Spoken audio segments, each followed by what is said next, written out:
Saudações aos telespectadores da TV AD Mossoró. Estamos em mais um programa Dinâmica Direito. Hoje nós temos a honra e o privilégio de ter aqui nos estúdios o Dr. Carlos Santana, advogado de bastante atuação aqui na nossa cidade de Mossoró, para falar a respeito sobre a Lei Maria da Penha, que dia 7 de agosto completou 11 anos de vigência no nosso país. Então não sai daí, voltamos já.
Estamos de volta com o programa Dinâmica Direito. Estamos aqui com o advogado criminalista, Dr. Carlos Santana, com mais de 30 anos de atuação na nossa cidade. Dr. Carlos, seja bem-vindo ao programa Dinâmica do Direito. Bom dia, Nazil. Bom dia, ouvintes e telespectadores da TV Assembleia. É um prazer enorme aqui estar junto com vocês nessa empreitada e fico muito gratificado pelo convite que me foi formulado. E de pronto eu não atendi porque você sabe que tem muitos afazeres, antecipadamente você me pediu isso, vou sim, mas por alguns motivos superiores não pude comparecer antes, mas estou aqui à sua disposição para esse povo tão lindo e maravilhoso de Mossoró, ou de todo onde a TV Assembleia chegar, possa realmente saber alguma coisa que me for formulada as perguntas. Doutor Carlos, a temática é muito importante, relevante, a gente não poderia deixar de passar, né, a questão da Lei Maria da Penha, que foi uma conquista da sociedade brasileira, uma conquista da mulher. Ano passado nós trouxemos o Dr. Renato Magalhães, né, para falar sobre esse tema, mas hoje, né, a gente trouxe um advogado de muita relevância na nossa cidade. Doutor Carlos, o primeiro bloco a gente deixa para conhecer o entrevistado. Muita gente ouve falar do senhor, o senhor tem presta serviço na rádio, né, é um comunicador, além de advogado, é um grande comunicador na nossa cidade. Muita gente conhece o senhor, né, a sua atuação, a sua relevância, mas a pessoa do Dr. Carlos Santana, qual é a sua origem, a sua naturalidade, Dr. Carlos? Olha, veja só, muita gente conhece a voz. Dr. Carlos Santana, onde eu passo, muitas vezes, eu sou até aperta a mão, o pessoal quer me abraçar, porque me confunde minha voz com a pessoa que elas interpretam ser. Uns acham que eu sou gordo, sou alto, que sou diferente, outros acham que eu sou magro, que eu sou pequeno. mas essa figura que vocês aqui estão conhecendo agora. Eu nasci na cidade de Macau em 1958, com muito prazer. Hoje, dia 23 de setembro, eu vou completar 59 anos de idade. Sou filho de salineiro, minha mãe era índia, minha avó era índia, inclusive faleceu com 108 anos de idade na cidade de Areia Branca. Cheguei em Mossoró em 1979, estudei em Natal, estudei em Macau e consegui me formar na Faculdade de Direito de Mossoró no ano de 1989 e comecei a advogar em 1990, 91, já com carteira, mas antes mesmo eu já advogava, porque quando você entrava na faculdade, antigamente não havia aquela fiscalização como hoje existe, a OAB em ação, a OAB toma providência quando realmente a pessoa usa o exercício ilegal da instituição. Mas na época em que eu trabalhava, existia aqueles advogados rábula, advogado que poderia se profissionalizar, mesmo ele não estava formado. E eu, aproveitando o ensejo, advogava, muitas vezes gratuitamente, mas num sintoma de aprendizagem, porque a maioria não era para receber dinheiro, nem para se beneficiar daquele que eu fazia, mas sim para prestar um relevante serviço à nossa cidade e às pessoas pobres que não têm condições de advogar, que não têm que contratar um profissional no ramo do direito, e eu, de pronto, atendia, e foi quando eu consegui realmente absorver essa praticidade, essa desenvoltura, que hoje me é peculiar, porque graças a Deus eu tenho, meu nome hoje é vasto na cidade, inclusive tenho um filho também que é advogado, Dr. Carlos Santana Júnior, tenho uma filha chamada Daniela e sou casado com a Nália, que é a mulher da minha vida, 36 anos de casado, sou muito feliz, tenho 5 netos, inclusive tenho um neto já fazendo faculdade de Direito, que é o Carlos Henrique. Isso nos dá um prazer muito grande, porque muitas vezes eu chego na fila, que eu vou completar 59 anos, aí o pessoal diz assim, o senhor só tem a cidade todinha? Tenho, com muito prazer, graças a Deus, ainda faço exercício físico, que é bom porque eu quero envelhecer com saúde. Mas o meu escritório fica aqui na cidade, todo mundo já conhece. Eu sou o Carlos Santana, que muita gente pensa que eu sou diferente, mas é essa figura que você agora está vendo. Doutor Carlos, eu tenho a alegria de ter acesso ao senhor, né, no fórum, nas audiências. Eu confesso aqui ao público de casa que faz menos de 10 anos que eu sou advogado, mas minha primeira audiência, doutor Carlos, eu bati de frente ali no fórum de família, ainda era ali perto dos Correios. Imagina, um jovem advogado, né? Bater de frente na audiência de conciliação, quando andei de cara com o doutor Carlos Santana. Eu confesso que na hora eu tremi na base, doutor Carlos. Mas eu tenho uma respeitabilidade muito grande com os colegas, eu sempre respeitei o profissional da advocacia, porque muitos advogados, ele não pauta na lisura e respeito à nossa instituição. Tem deles que esculhambam com a instituição, inclusive teve uma vez que eu encontrei com um advogado e ele disse uma série de impropérios contra a ordem. Eu digo, amigo, por que você é advogado e fica denigrindo a imagem, a instituição? Você deveria fazer outra coisa. É como aconteceu comigo, no início da minha advocacia, tinha um juiz que era muito cheio de arbitrariedade, cometia uma série de irregularidades, e a gente ia reclamar, ele ameaçava de botar para fora, então botar a gente na cadeia, antes de que fosse instituída as prerrogativas do advogado.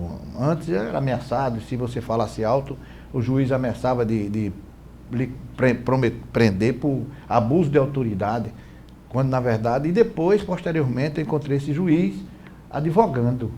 Ele não recebia ninguém no gabinete dele. E quando foi desembargador, piorou a situação. Eu fiquei assim, entusiasmado e abismado com que ele sendo advogado. Ele com arruma de papel debaixo do braço no fórum de Natal, e ele dizia, eu não vou dizer o nome pela questão ética, mas dá vontade de dizer que é para ele saber que realmente quem ele era. E eu disse, você está advogando? Ele disse, estou. Eu digo, você era para estar fazendo outra coisa. Porque você foi o maior perseguidor dos advogados do Rio Grande do Norte e de outras cidades, de outras comarcas. E agora você está advogando, você devia ir pescar. Porque a advocacia é uma arte, é um ofício que eu adoro, porque muita gente acha que eu sou advogado porque eu quero ganhar dinheiro. Não, eu amo a advocacia. Onde tem uma conferência, onde tem uma convenção, eu faço parte dessa convenção. Inclusive, não é nem fazendo propaganda, mas agora em novembro nós teremos a nossa convenção em São Paulo, Começa dia 26 até o dia 1º de dezembro, a Convenção Nacional da Ordem dos Advogados do Brasil, ao qual eu farei presença. Por quê? Porque eu amo essa instituição e quando eu encontrei com você, voltando ao assunto, respeitei o advogado, porque eu não tripudiei, porque muitas vezes, porque o advogado é novo, aí você acha que tem que passar por si. Pelo contrário, você tem que respeitar e dar mais ênfase para que aquele advogado possa realmente se comprometer com a nossa ordem. Doutor Carlos, 30 anos de carreira, o senhor deve ter passado por muitas situações, na verdade, eu acho que o tempo seria curto aqui, mas como um advogado, né, com essa propriedade, essa experiência, consegue acompanhar essa atualização quase que semanal das leis, doutor Carlos? Eu acho que quando o senhor começou também, não é só questão de lei, questão tecnológica, eu acho que o senhor começou era da datilografia, né? Aí agora, computação, sistema, PJE, tudo digitalizado, o senhor utiliza a ajuda dos seus filhos, dos seus netos, ou o senhor mesmo enfrenta, mete a cara e vai em frente? Mas eu vou dizer uma coisa que talvez você até ignore, mas tudo eu fui autodidata. Tudo que eu fiz, eu fui autodidata. Eu aprendi com meus próprios meios.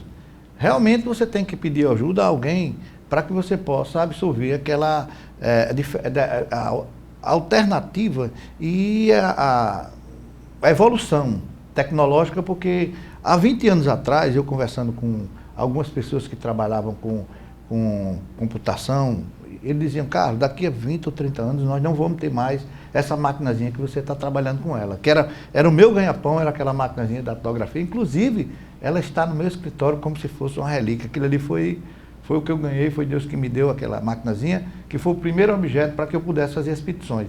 O ruim era quando você errava, que tinha que dizer digo, ou então você riscar para você fazer de novo. Aí, porque você tem que fazer em 3 vias. Quando você errava, tinha que fazer tudo de novo. Mas dava trabalho, mas era confortável. Por quê? Porque eu estava iniciando a minha carreira de advocacia.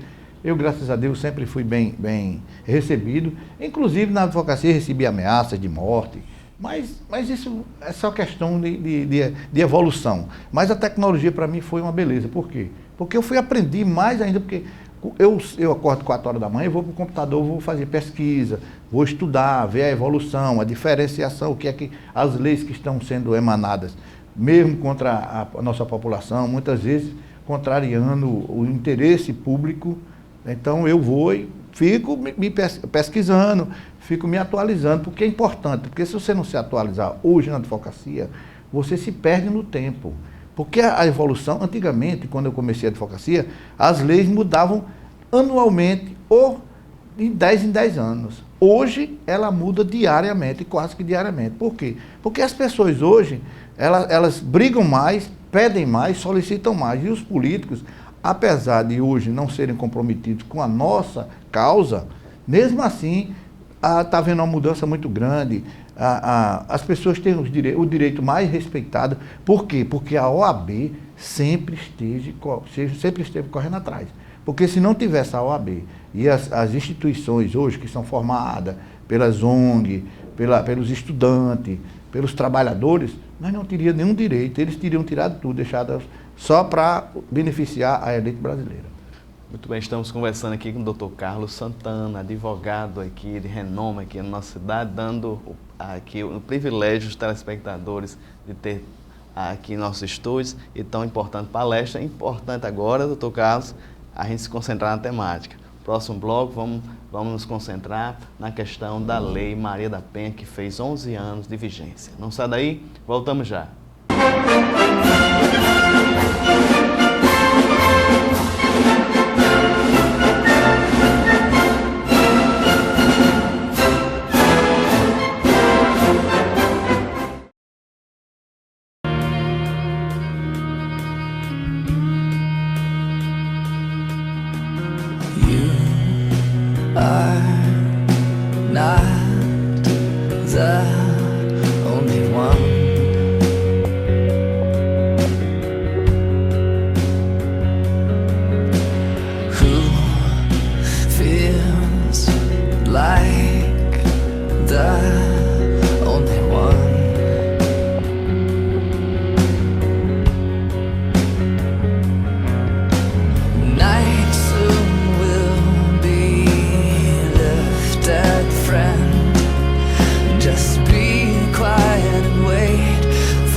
Estamos de volta com o programa Dinâmico Direito. Estamos aqui com o Dr. Carlos Santana, advogado renomado aqui na nossa cidade, com larga experiência. Dr. Carlos, o senhor se considera, vamos já entrar na temática aqui da Lei Maria da Penha, mas o senhor se considera um advogado criminalista? Amigo, meu grande colega, eu me considero um advogado. Ah, muito bem. Porque essa história de você se situacionalizar, se rotular numa questão só em Mossoró, você não tem essa capacitação. Primeiro porque o espaço é pequeno. Você vê que é uma concorrência muito grande. Nós temos hoje na faixa de 2.000 advogados dentro de Mossoró, uma cidade que tem 270 mil habitantes. Se você for dividir, dá 4, 5, 6 advogados para cada 1.000 habitantes. Que a necessidade de que realmente esses advogados se conceitue é bom, mas não tem como você dizer, eu vou ser somente tributarista. Uma questão, eu vou trabalhar somente na Previdência Social, na Justiça Federal, na Justiça do Trabalho. Eu trabalho com tudo. Eu trabalho na advocacia, faço tudo, o que for necessário, questão jurídica, de criminalista, se for para área civil também, se for para fazer uma separação eu faço, se for qualquer questão que você procurar, ainda que eu não saiba, eu vou estudar para aprender e vou responder o seu questionamento e vou realmente defendê-lo de uma forma bem criteriosa, porque eu sou, o velho antigo dizia o seguinte: eu sou igual a pistoleiro, quando você me contrata, eu já estou com a raiva da outra parte, quando na verdade eu não faço isso.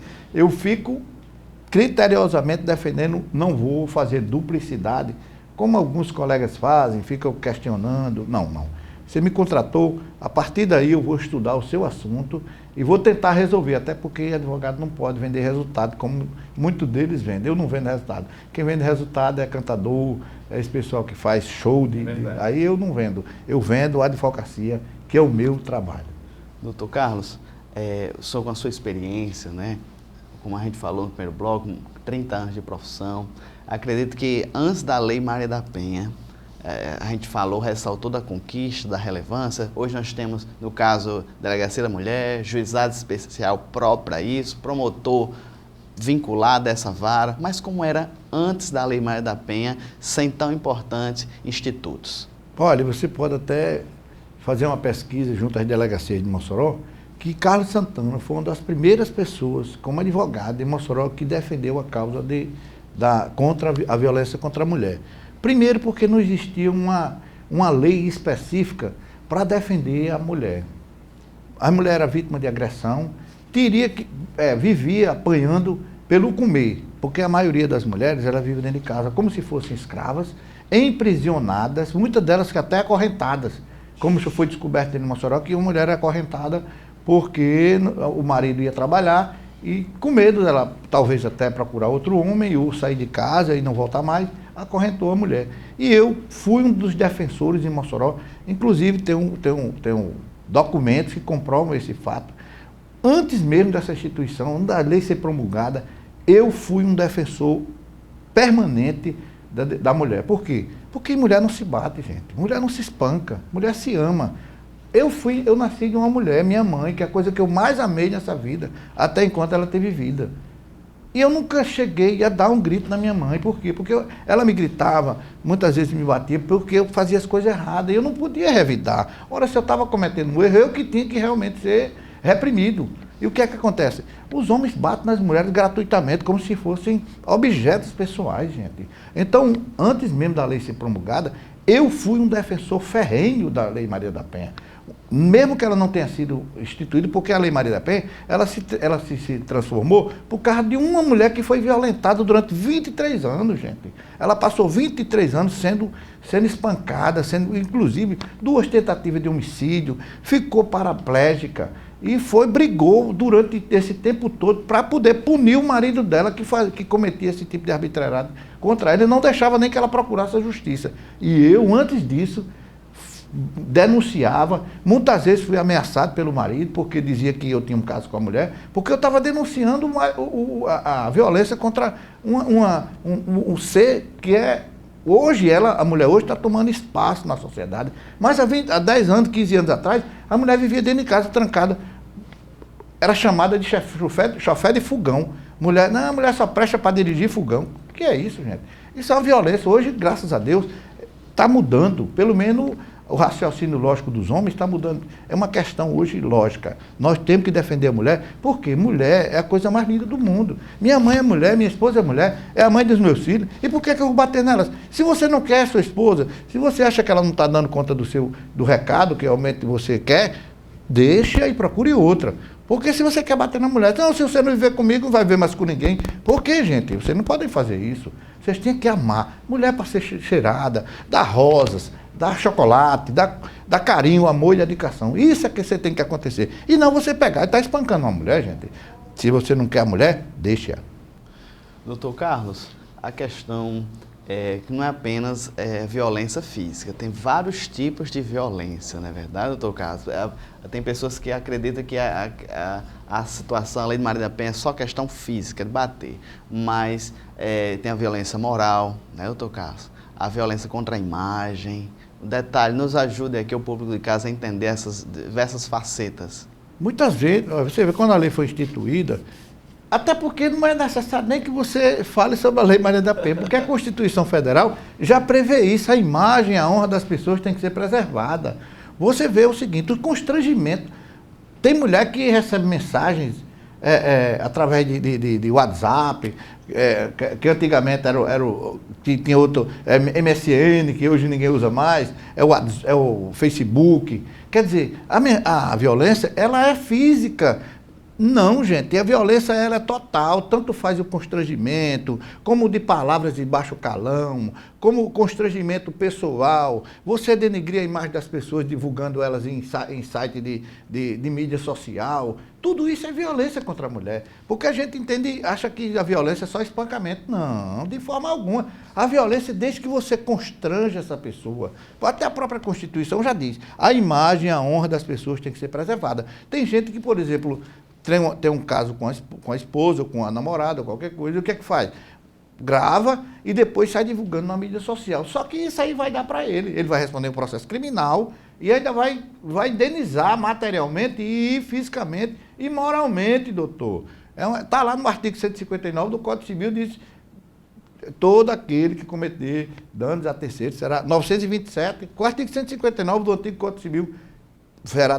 E a própria Constituição também, no artigo 37, parágrafo 6, diz toda e qualquer pessoa que...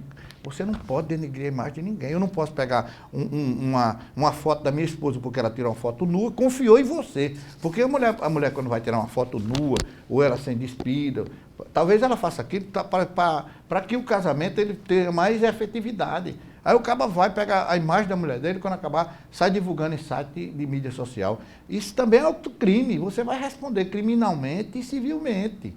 São dois processos que você pode... Mesmo você sendo casado, não existe história. Não, porque é meu marido, não. Quando você divulga uma imagem não é de acordo com as normas legais, você vai responder moralmente e criminalmente. E também na violência doméstica. Você vai ser processado pela violência doméstica, como hoje está sendo.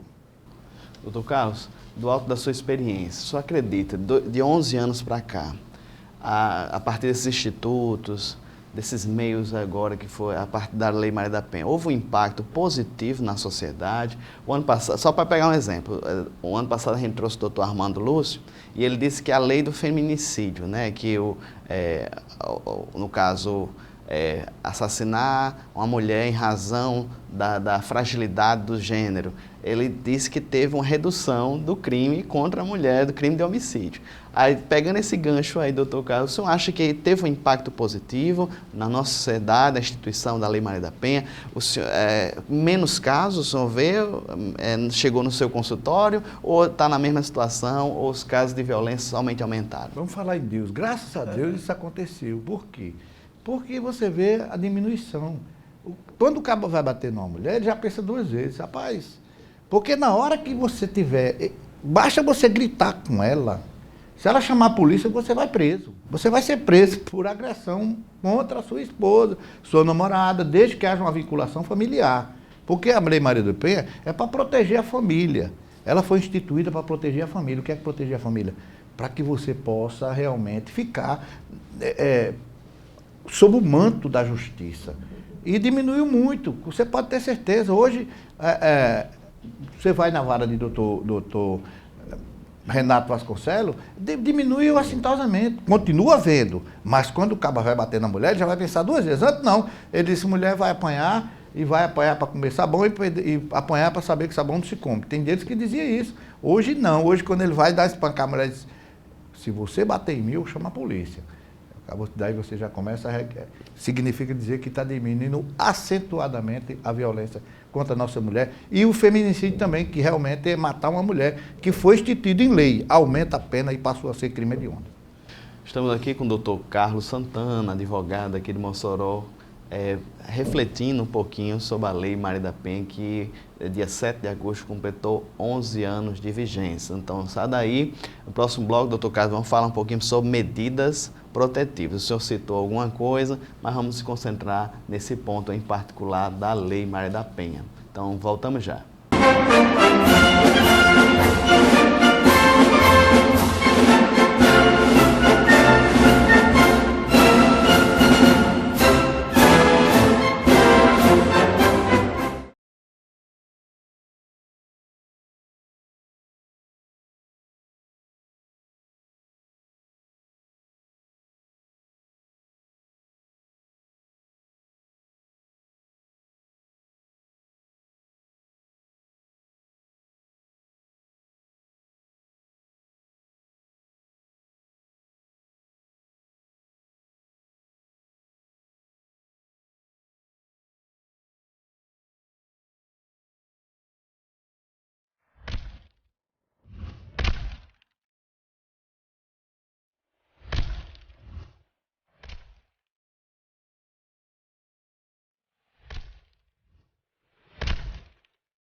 Estamos de volta com o nosso terceiro bloco da conversa com o Dr. Carlos Santana, advogado aqui da nossa cidade, Mossoró, com grande atuação também na área criminal, né? Dr. Carlos, refletindo aqui sobre a Lei Maria da Penha, 11 anos de vigência no nosso país, um ponto muito significativo foi a possibilidade das medidas protetivas. Muito se fala, está na mídia, mas usa esse espaço para esclarecer melhor com os nossos telespectadores de casa.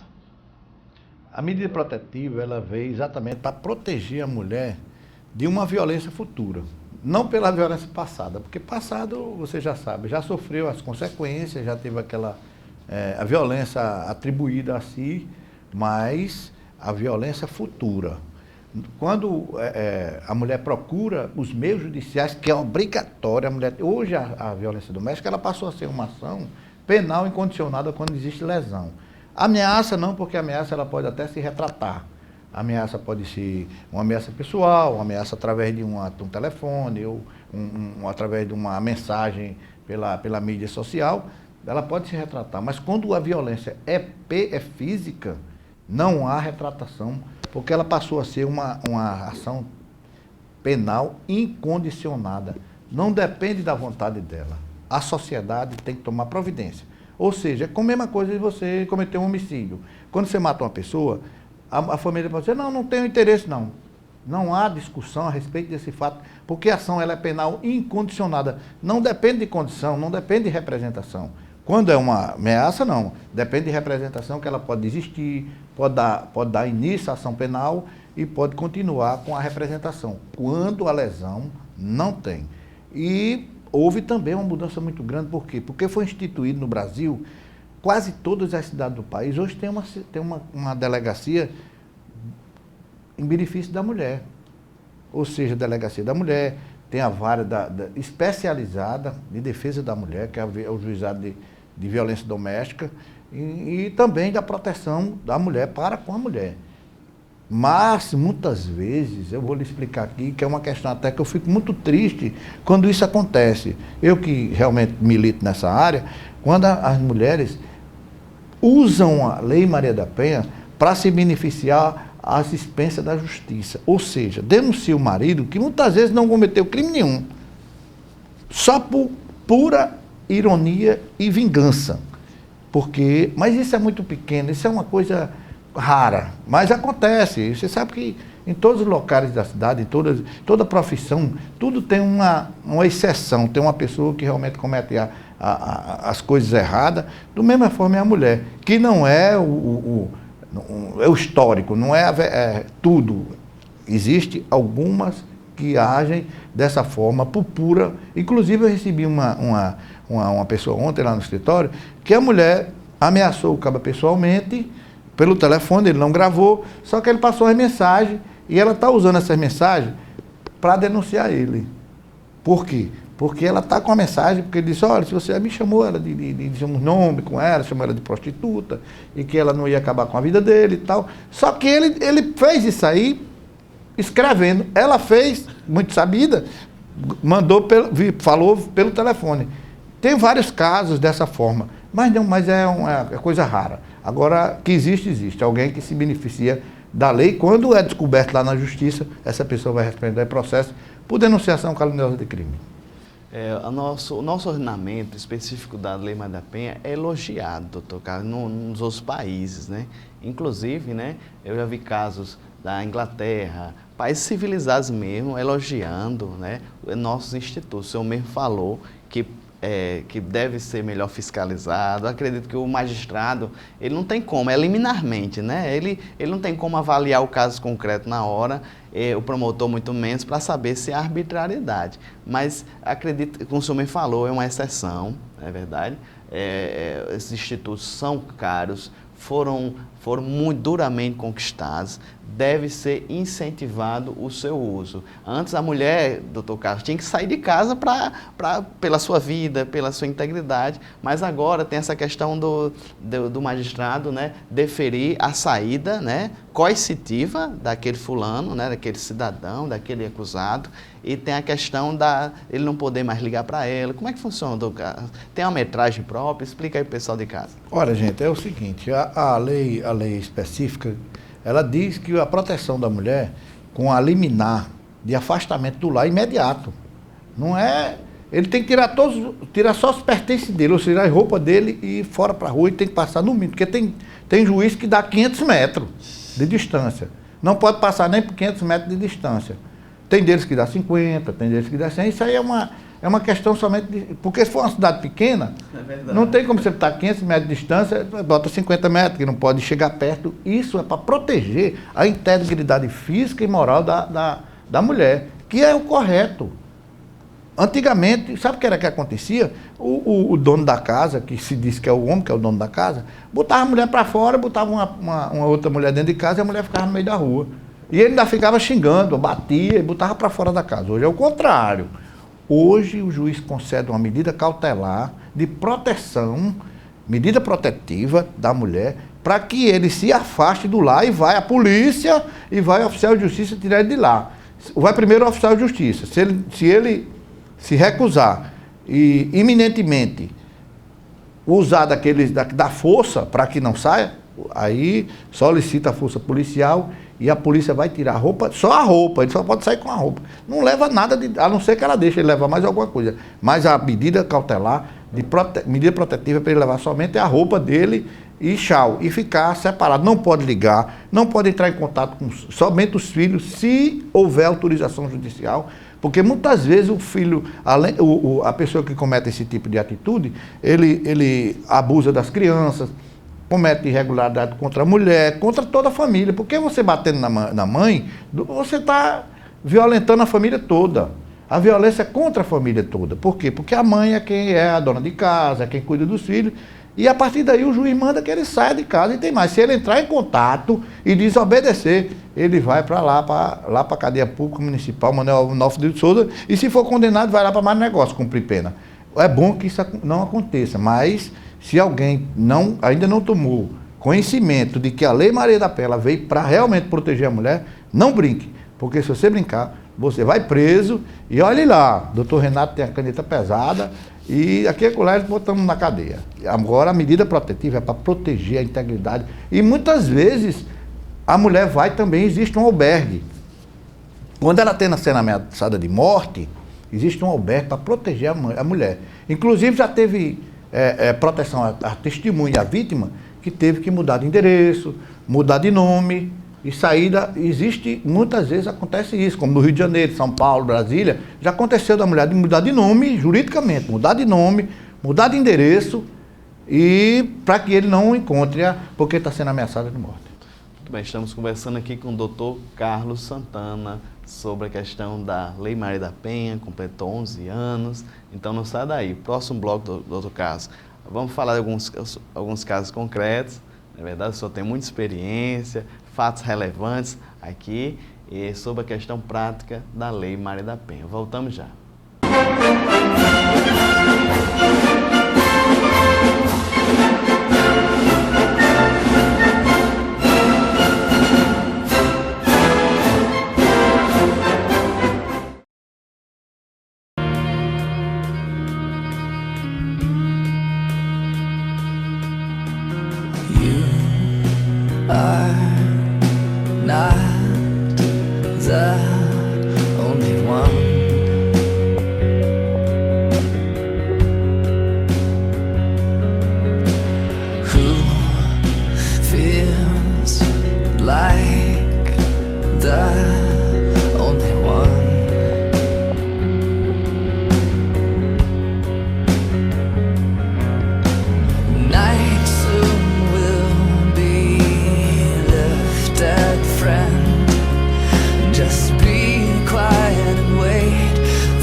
Come away from sleep, arise.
Estamos de volta com o programa Dinâmica do Direito. Hoje trouxemos aqui o Dr. Carlos Santana, advogado aqui da nossa cidade de Mossoró, para refletir um pouquinho sobre a Lei Maria da Penha, 11 anos de vigência no nosso país.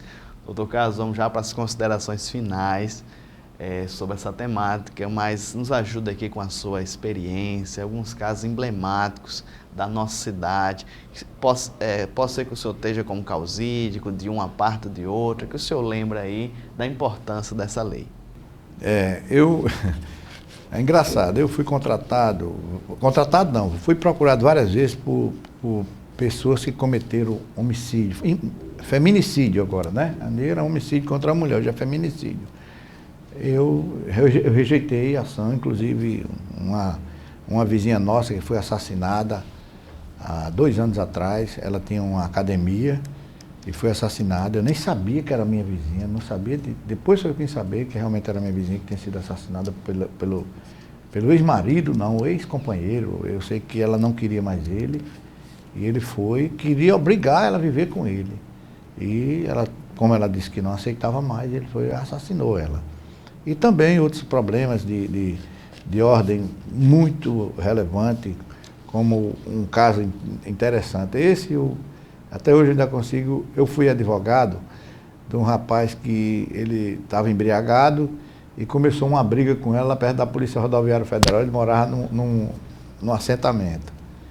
E o que aconteceu foi que ele foi preso, a Polícia Rodoviária prendeu ele porque ele jogou a mulher, ou bateu na esposa, ou empurrou, ela caiu, parece que fraturou a clavícula e foi levado para a delegacia.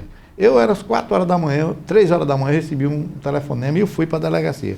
Quando chegou lá, era uma pessoa amiga minha, eu nem sabia que era ele. Aí ele foi e disse: rapaz, eu não fiz isso e tal, eu apenas empurrei ela disse que eu tinha machucado ela e tal. Ela me deu uma panelada, tinha largado a panela na cabeça dele, parece que tinha cortado a cabeça dele. Só que ele não quis fazer exame de corpo de delito nem nada, e mesmo assim foi autuado como foi a Polícia Rodoviária e Polícia Federal, levaram ele para a delegacia e não tinha como não fazer o procedimento. Fizeram o procedimento, ela alegou que ele que tinha quebrado a clavícula dela e, logicamente, o delegado autuou ele em flagrante de delito e arbitrou a fiança. O mais engraçado é que, posteriormente, no dia da audiência, ela disse que contrariou totalmente do depoimento, depois que os policiais foram ouvidos como testemunha, que ela, como vítima, foi ouvida. Aí ela disse: não, realmente ele não bateu em mim, não. Eu inventei essa história porque ele estava embriagado.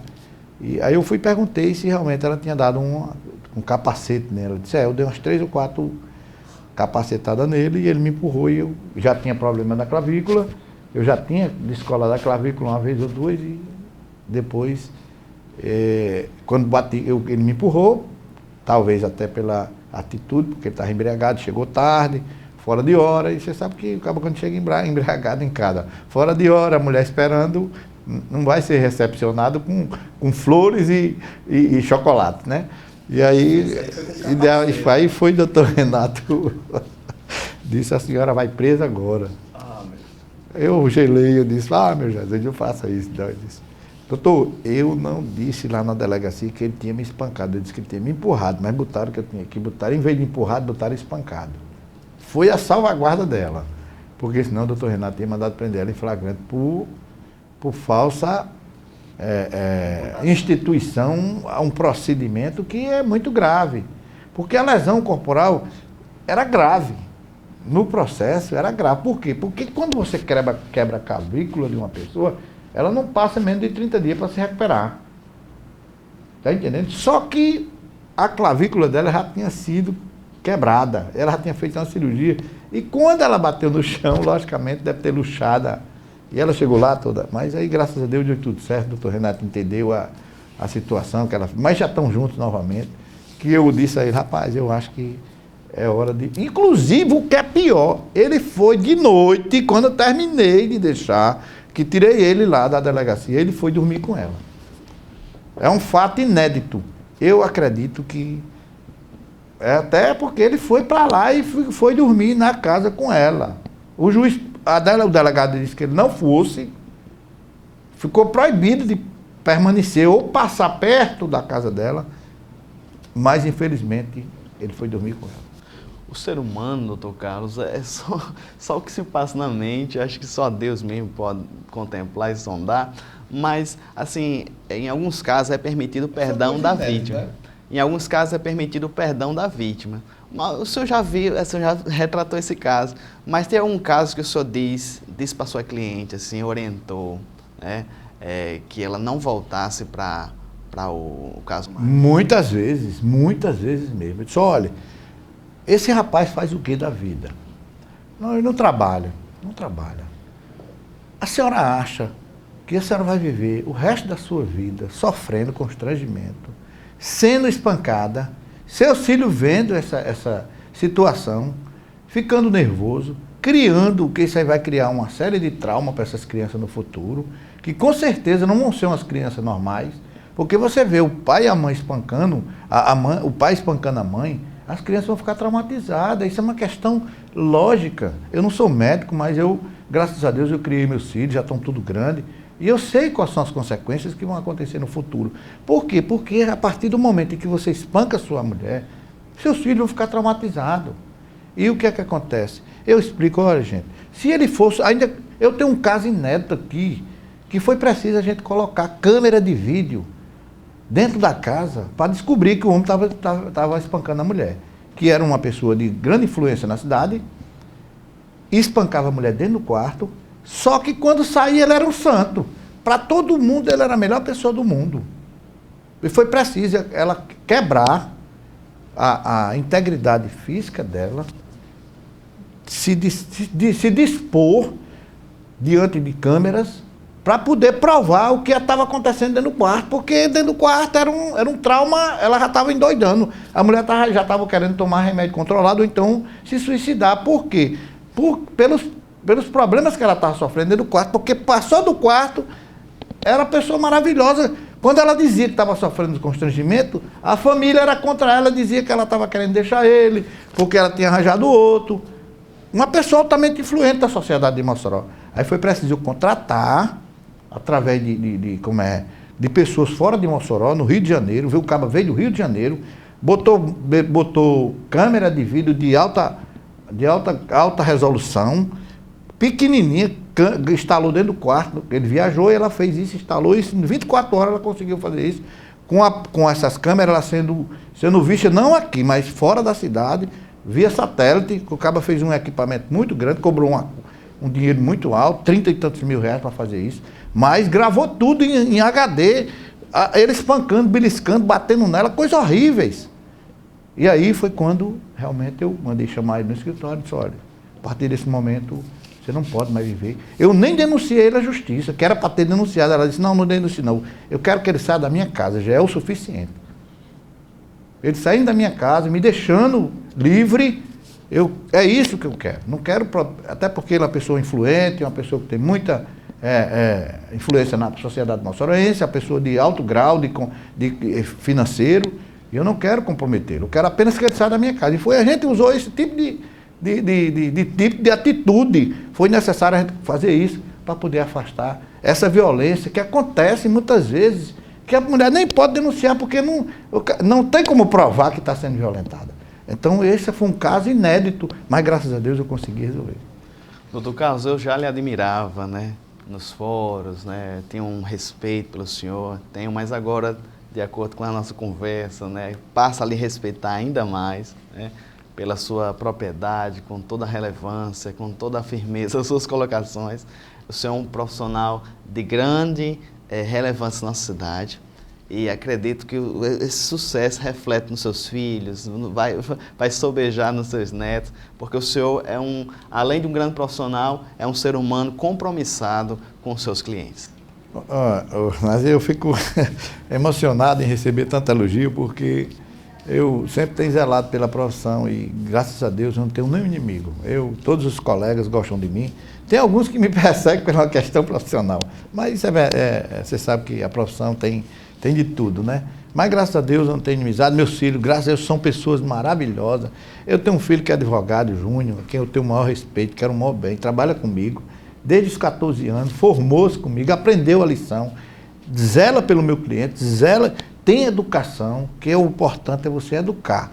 Porque muitas vezes a dificuldade vem, não é nem você formar seu filho, é educar ele primeiro. Porque primeiro vai a educação e depois vem a formação. Porque tem muita gente que é formado e não tem não tem um pingo de educação, não respeita o cliente, não respeita os colegas. E graças a Deus eu tenho um amor muito grande pelos meus colegas, pelas pessoas que fazem parte do meu grupo de amizade, pelos meus clientes, todos aqueles que se relacionam comigo, eu tenho um carinho especial. Por quê? Porque eu recebo de volta. Você só recebe aquilo que você dá. Existe uma literatura bíblica que diz que existe joio e o trigo. São duas sementes idênticas, mas as plantas são totalmente diferentes.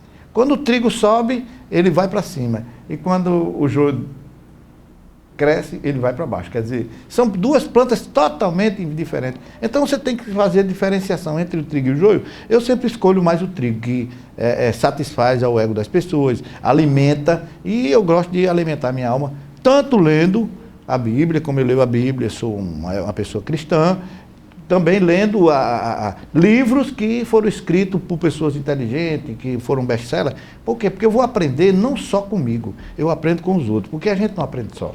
Então eu respeito o ser humano na sua totalidade, porque somente assim eu vou receber de volta esse carinho.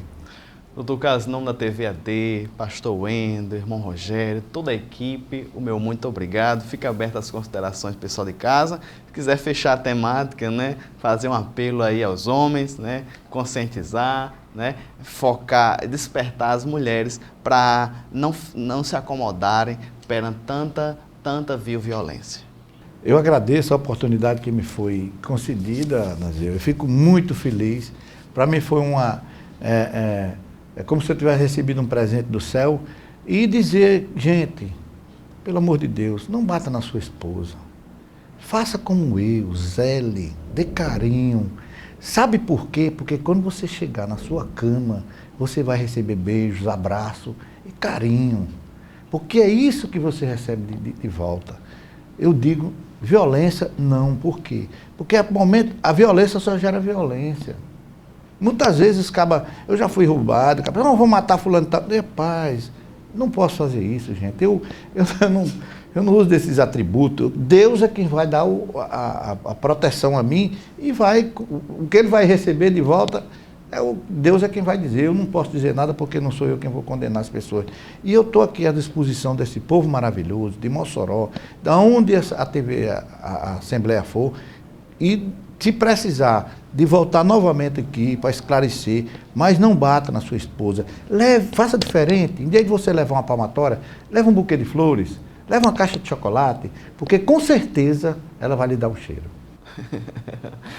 Lições aqui, morais, lições emocionais aqui do grande profissional, Dr. Carlos Santana, advogado brilhante, profissional estabilizado e relevante na nossa cidade, para falar aqui sobre tão importante assunto que é a Lei Maria da Penha. Dr. Carlos Santana, reforço aqui, meu muito obrigado. E o pessoal de casa, continue com a programação da TV AD Mossoró. Logo após teremos a programação, o programa dos jovens. E até o próximo sábado, se Deus quiser, em mais um programa Dinâmica do Direito.